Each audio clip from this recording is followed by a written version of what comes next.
Ice கட்டி மலை.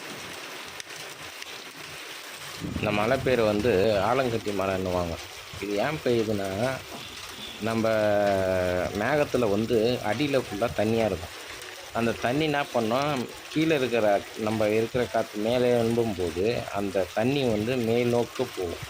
அப்படி மேல் நோக்கி போகும்போது அங்கே இருக்கிற ப்ராசஸ் வந்து அந்த தண்ணியை வந்து -10 டிகிரி கம்மியாக்கிடுது.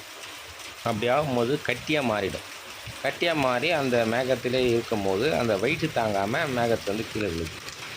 இப்போ இந்த டைமில் ஏன் மழை பெய்யுதுன்னா, வெயில் காலத்தில் அடிக்கிற வெயிலும் ப்ளஸ்ஸு வந்து காற்று, அதுக்கப்புறம் மின்னல் 3மே கலந்து இந்த மழையை வந்து அதிக இதாகிடுச்சு. ஆனால் இது வந்து சின்னதாக விழுதுன்னு நம்ம நினைக்கிறோம். ஆனால் பெரிய சைஸ் இருக்கிறதுக்கும் வாய்ப்பு இருக்குது. இந்த மாதிரி மழை பெய்யும்போது அதிகமாக வெளியே போகக்கூடாதுன்னுவாங்க. ஏன்னா ஒரு கண்ணாடி வச்சா கூட அந்த மழை பெஞ்சின்னா கண்ணாடி நொறுங்கிடும்.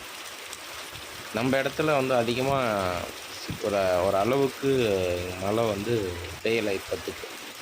ஆனால் ரொம்ப பெருசாக இப்போ இந்த வீடியோவில் இருக்கிறத விட பெருசாக பெய்யறதுக்கு வாய்ப்பு இருக்குது. அதனால் ஆலங்கட்டி மழை பெய்யும் போது அதிகமாக வெளியே போக அவாய்ட் பண்ணிடுது. சில்லுன்னு தாங்க இருக்குது ஐஸ் கட்டி. ஆனால் கையில் எடுத்தால் ஒரே சில்லுன்னு தான் இருக்காது. ஒரு ஐஸ் கட்டி போல தான் இருக்குது. நேச்சுரல் ஐஸ் கட்டி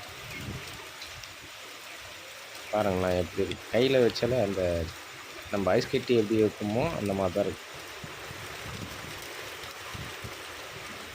அது கையில் கூட எடுக்க முடியல. ரொம்ப கஷ்டப்பட்டு தான் அந்த வீடியோ எடுத்தோம்.